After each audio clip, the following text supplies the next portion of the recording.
obviously, half of the population are women as well. How do you see the place of women in the future of Syria? Yes, the women in Syria are respected, and they should take their role and active role in our future, and they are very main party in our creating a new country. And of course, the Syrian women are they are empowered, and also they exposed also to and they suffered also during these 14 years, and they should be a part of the future of Syria, and we guarantee their role, and we will for my position and also for as a Syrian government, we should give them their rights and give them their rule without any making any pressure on them, and it is many part of our full picture of. I mean, you can envisage time when obviously there are Syrian women ministers, Syrians in positions of power. Of course, they should be. And yeah. You have actually, there's a woman who's the Syrian... Yes, we have the governor of Central Bank is a woman, Miss Maisa. Right. And we gave her the money, and this is the main, yes. And this is the main important thing in Syria. Yes. Yes. Okay. So, I mean, you've expressed very clearly it should be one Syria, that minorities should be respected. We discussed the role of women. In respect of the economy, how do you see that developing, and how do you, what's going to be the openness of the new Syrian government to investment from abroad? Yes. Syria now, as you know, and maybe I should make a summarization of the situation of Syria. We inherited a collapsed state from the Assad regime, and also there is no economic system there. There is a lot of challenges that we faced now in Syria, but Syria regarding these challenges, but I can say that we have a big opportunity and big opportunity of investment. Syria resources of economy are diverse, and we have a lot of sectors of industry and tourism, and also we have the human resources in Syria. They are very important, and also the location of Syria is very important. And from the first day, we make connection with our state in our region, depending on our development vision that we make it from the first day. The future of Syria, it will be depending on this vision, and of course the economy in the future will be open, and we will open the road for the foreign investment in Syria, and also we need to make big partnership with the neighborhood and also with the world, and also this is the main actor and the main key to open the road for the new future of New Syria. I mean, one important aspect of Syria's development will obviously be its education system. You know, there have been concerns that maybe the education will be too narrow, that yes. It's important to have a good curriculum, a broad yes. education for the children. Tell us a bit about the plans yes. for that. Also, we focused on the 5 sectors in Syria. We focused on the energy, telecom, roads and airports, and education and health. This is our main sectors that we are focusing on them, because if we succeed in these 5 sectors, the basic services for our Syrian people will be perceived and provided in the right way. Of course, education is the Syrian people, they are well educated, and Syrian people like the education, and from the first week when we entered Damascus, we opened the school and the university to let the students to go back to their schools and university soon. And our power and our energy depending on these well-educated people. And of course, we will open the road for education, and we want also to depend on the technologies and to the final education and curriculum that happened in the world. As you know, that Syria is far of what happened in the world for 14 years, And our job that we need to provide our students and our children the professional curriculum, and also to invest in this sector, because this sector will shape the future of Syria. I mean, you're going to have enormous challenges. I mean, building a healthcare system from nothing really, which will exist at the moment. You've got the renewal of your infrastructure.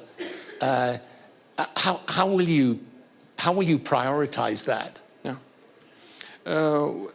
Regarding this issue, we make a committee of expertise that they are studying and making experiment on the fields. If I said that what are priorities in Syria, maybe we have 100 priorities, but we should focus and we should divide our problems. And also we say that we have challenges, we don't have problems, because we have the hope, and we need to open the road. We don't want to turn Syria into a place that need the support and the humanitarian issue. This is important, but we need also to build our country very soon, and we focus on the energy sector, because it's very important. The electricity in Syria doesn't work very well, and for this issue we make now some partnership with the with the Gulf country regarding this issue, and also we will depend and we will have workshops from expertise with the interaction with the international community and with the expertise from abroad to help us in this mission.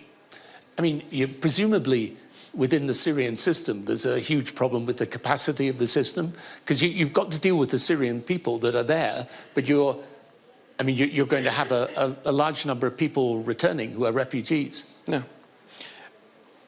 This issue, it was a misery issue in the past. But now we find that we can transfer it into something very good for the Syrian people. Now we have refugees around all the world. They now turned into expertise, and they have the knowledge, and also they have diverse knowledge from different countries. And we are also focusing now on welcoming them in Syria soon, because we need this added value to be helpful in the future of Syria. And are you finding people are coming back? Yeah. That's happening? Thousands of people now are coming back to Syria, because Syria is the Syrian people, they like their country, even though they live in European country or in different areas of the world. But the Syrian people, they like their country, and now we meet them in Damascus, and we saw that they need to help us, and they need to make Syria a good region, and also to be a competent country in the world. And the Syrian people deserve to live in these conditions. I mean, we'll come on to some of the problems in the neighborhood and with sanctions and so on. We'll deal with that in a moment. But just looking at the government as it is now, I mean, 50 days in. Yes. What's the biggest challenge? What are the thing that you're most concerned about? The big challenge, depending on these 50 days, is the economic sanctions.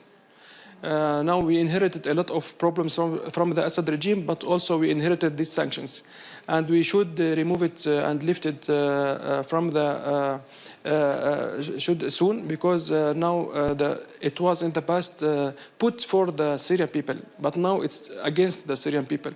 If you have a development vision. You mean it was put in order to help the Syrian people in their struggle against the previous regime, but now it's a penalty on them. Yes, yeah. It's like removing the economic sanctions is the key for stability of Syria. And how are you going to approach how you persuade people to lift those sanctions? Of course, Syria is a very important country And we see that all the world are interested in Syria, and all the world needs Syria to be safe and stable and to live in peace. And to help the Syrian people to live under these conditions, you should help the Syrian people and remove these sanctions. Syria will be not a threat for any country in the world, and we will change the old perception that Assad regime put it on our image, that Syria is exporter of the Captagon, Syria is exporter of the refugee, Syria is exporting of the threats. Now Syria is without threats. Syria will not making any threat against any region in the region and in the world. And also Syria now it's open new page for all the world, and we need Syria to be a country of peace. And you believe that you can establish that process of peace with your near neighbors? Of course, we should make this. If we need to Syria to be successful, we need to spread the peace in the regions. And I mean, it's you've got a period now of 18 months, effectively up to June 2026. I mean, ideally, where would you want to be in 18 months' time when you get to that point of having then the new government coming to the people? I don't got the answer. Well, so in June 2026, that's the date that's been set for how you then get to the point where you can go to the people and ask for their consent. Where would you ideally like to be in those 18 months? What would you like to achieve over that period? Of course, we have a lot of challenges, as I said, that we have the political challenges, economic challenges, humanitarian challenges, and also the how to rebuild Syria, its relation with the all of region. What we need in this period, we need to convince the Syrian people inside and outside they are finding finally the right government that serve their interest, and also that they represent them in honor way, and also they feel safe in their country. And that will mean then, you need to have the political progress, the security progress, and also the economic progress. What are the sanctions that are most important to be lifted most quickly? All the sanctions.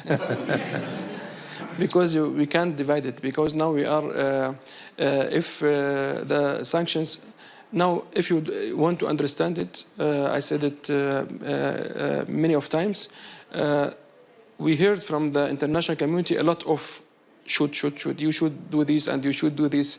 And maybe it's like an example, if you tie the hands of someone and throw him in the river and ask him to swim and bring fish with him. And how we bring a good future for the Syrian people, and Syria now is tackled by these sanctions. And what we've heard from the Gulf country and also from the EU and other countries, they want to help the Syrian people, but they can't with these sanctions. And the reason of these sanctions now, he's in Moscow. And if they want to punish him, he's in Moscow now, Bashar al-Assad. And the Syrian people shouldn't be punished. Now, these sanctions put on Syria because of the victims. And the victims now in the government. Yeah, no, I get it. I mean, I think the thing is that, people look at the past decade and, obviously, there's been a huge amount of violence. Most people, you didn't expect to remove Bashar al-Assad so quickly. You did it, and the group was founded from one particular perspective, ideology, and so on. And so I guess people ask, has it changed? Is the character of the government going to be what you've just been describing to us, which is open, you know, treating people equally? And so it's the character of the government that I think is what people ask. And so you're absolutely right, of course, the country can't progress unless the sanctions are lifted. But I suppose, in a way, it's a question of how you also persuade people that when they lift the sanctions, that's going to be helping promote a country with the values that people believe are the right ones for the future. Of course, we are Syrian, and we all the time we put our lives to serve Syria and to bring the freedom of Syria. Syrian people all the time was waiting the international community intervenence, and they waited for this political process, and they waited for the humanitarian process, and they went to international committee to say their words and to stop the massacres, and also to stop the Assad regime from killing people and bombing airstrike and using chemical weapons. Nothing was happened. And finally, those people who you are talking about them now, they bring the freedom for the Syrian people, and the Syrian people now are behind us, and they trust us. And also, what happened in the last 50 days, it's a big evidence that the new future of Syria will be better from the past. I mean, you're obviously going to, because there are some very deep wounds in society as a result of what has happened. I mean, you're going to get a certain number of people that will be doing things that are revenge on people who have treated them badly. How are you going to handle that? Now, the big message is that we send it to all the world. Now, there is no million of Syrian people now at the borders. There is no million of refugees Syrian now in the sea. There is no millions of people now, they are seeking refuge because of what happened in the Syria. All the Syrian people supported the change. And also the big message that we say to all the world, that all the Syrian people with their diversity now in their houses, and they feel safe, and they go back to their work right. Very and fast. If there are violations of that, if people start sectarian attacks, you will intervene to stop that? Yes, the big achievement that we are very proud of it, Syria didn't enter in civil war, and Syria didn't enter in sectarian war, and Syria... You mean in this last period? Yeah. What happened in Syria in 12 days, it's very successful. Now, if you want to make this big change, if you do it, to make, for example, another example from other parts of the world, you will see destroyed cities, you will see millions of refugees, you will see massacres on the TV all the time. But what we have seen in the Syria, celebration in Damascus, and big delegations of the different countries, all the world now in Syria.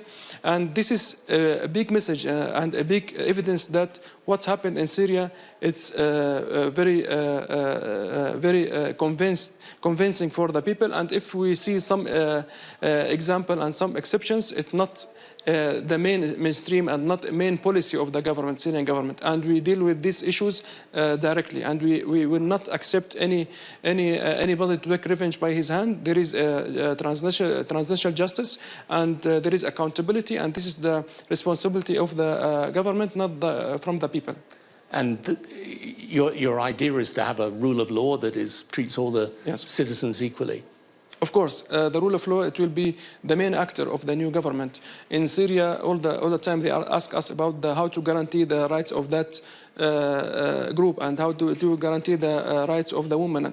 No, in Syria will be all of us will be under the constitution and under the rule of law. And new Syria, it will be ruled by the law, not ruled by the just group or just by the mentality ideas or by ideological issue. No, it will be the new.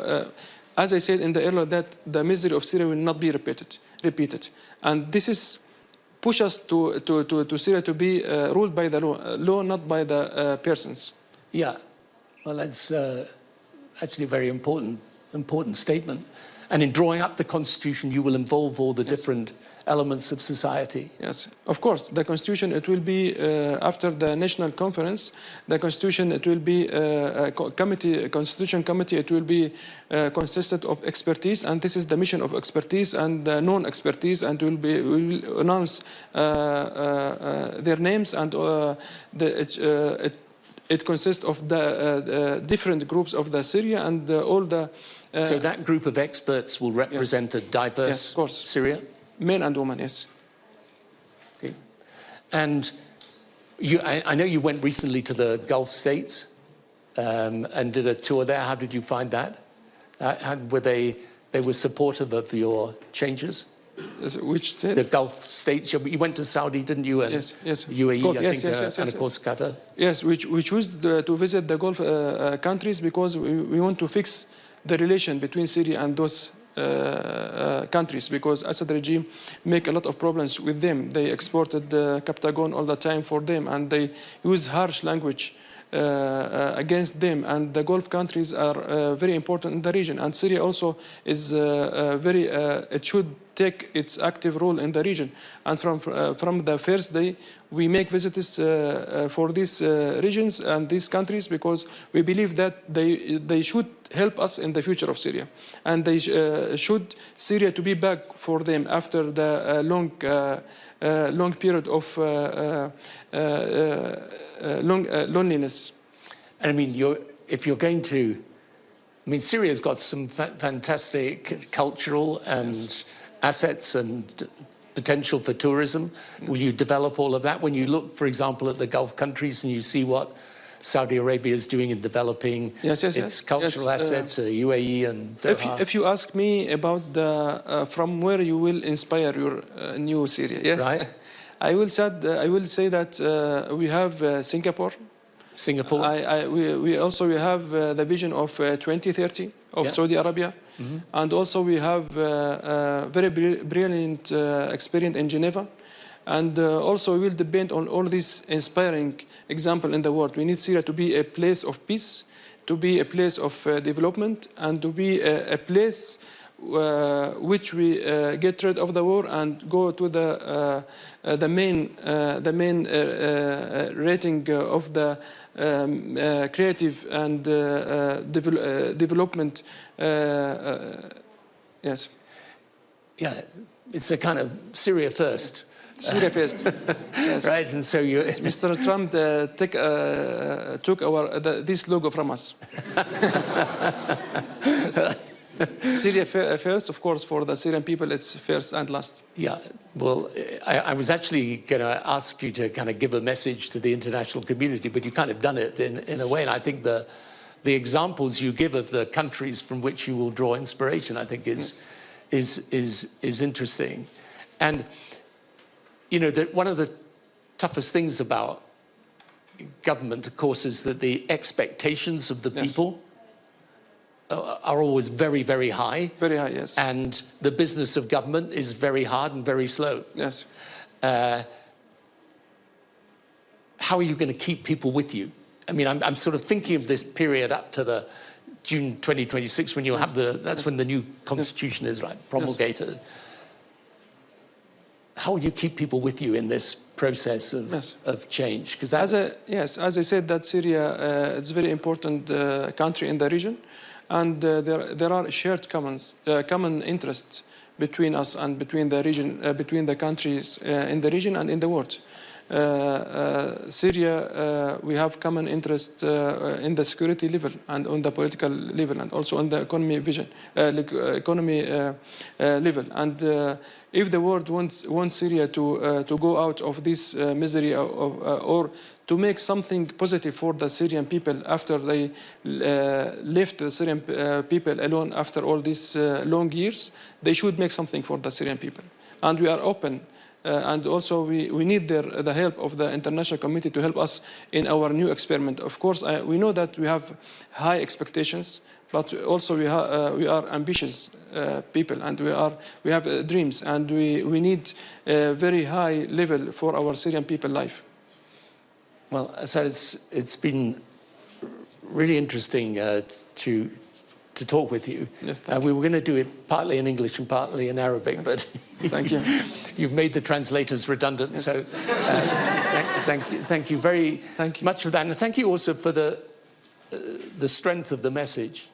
And, you know, I pay tribute as well to the bravery of the Syrian people in how they've come through the past and can now look for a brighter future. And yes. If the character of the government is as you've explained it to us today, then I hope and believe that there should be a ready response to be your partners in this journey on the part of the international community. In the next year, we will talk about the achievement of this year. Well, in Davos. That's a date. We will do that. Yes. Again, at Davos 2026. Yes.